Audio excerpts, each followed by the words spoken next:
Welcome back. Our next guest is Scott Ralls, president of Wake Technical Community College, and with more than 20 years of community college experience under his belt.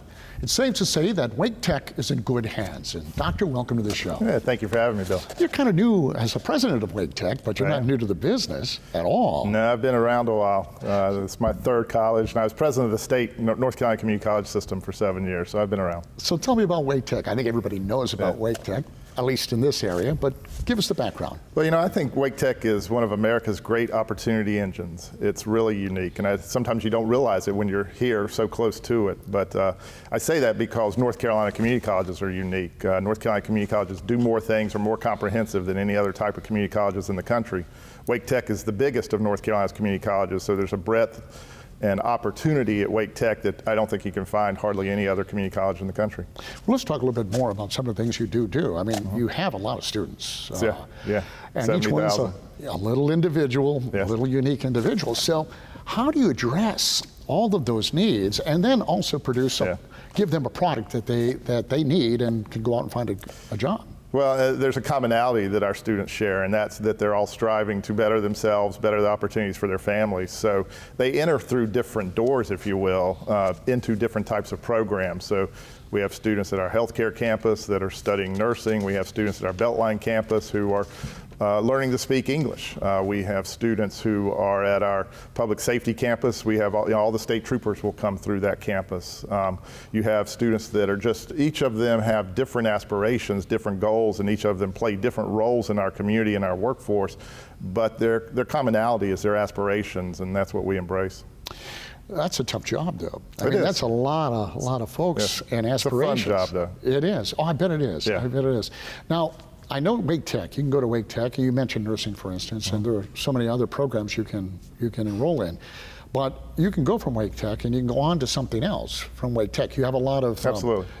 Tell me about that. Yeah, different types of programs. So we have a little over 30,000 students that are in degree programs. They are there to get a college degree. About half of those, their goal is to come through us to a university. Our primary destination partner for Wake Tech is NC State here in Raleigh. But we have partnerships, just like you had Western Governors, partnerships with universities throughout North Carolina. In fact, we're one of the biggest feeders in terms of transfer students for many of the universities in North Carolina. Well, for the students who might be watching, I know it's early in the morning, maybe they're not up yet, or for family members, there's a reason for that, though. Why one would choose to go to Wake Tech for a degree program and then move on? I think there's two reasons. I think there's two reasons. One reason's cost. We are very economical in that regard in terms of our, for $2,300 tuition per year at Wake Tech. Why is that? I will get to your second reason as well, but why is that? Why is there such a great difference between what it costs to go to Wake Tech versus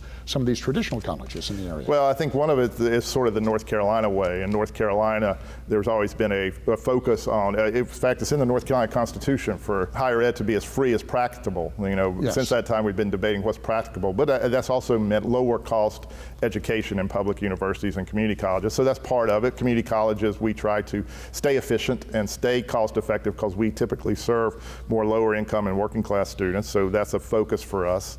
But we are very value focused, and value for us is not just low cost, it's very high value. I just left a group of math teachers who are all preparing for next year and how they're going to teach. So, in innovations in math. So cost for us doesn't just mean low cost, it also means high value. And that means preparing students to move on, whether that be into the workforce or onto a university. And one thing also about North Carolina and with Wake Tech is we've worked very diligently to make sure that our courses transfer. So in other places, you may be rolling the dice a little bit. When you come to a North Carolina community college like Wake Tech, the partnerships have been worked out, what we call articulation agreements. So if you take certain classes, those classes will count when you move on to the university, and that's key. Those were the two points. Cost and the seamlessness in terms of moving forward and knowing that you don't have to back up and repeat.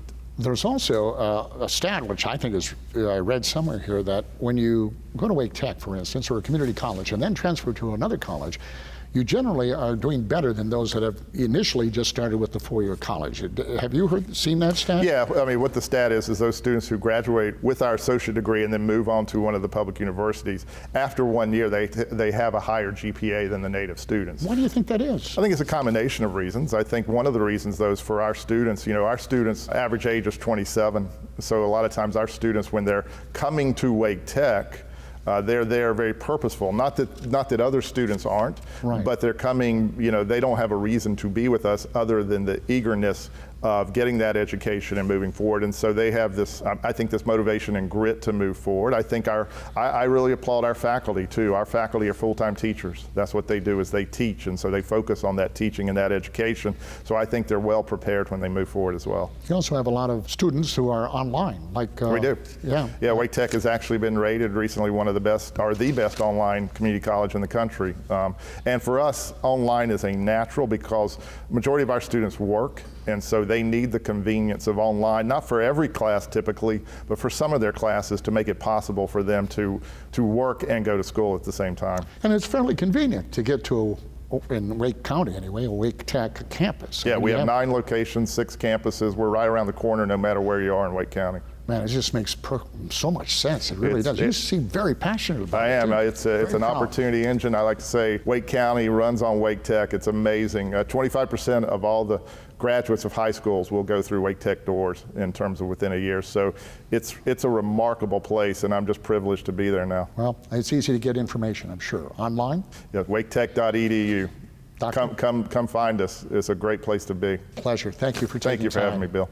Stick around. When we come back, a WGU student shares her experience and tells us what it takes to study at an online university.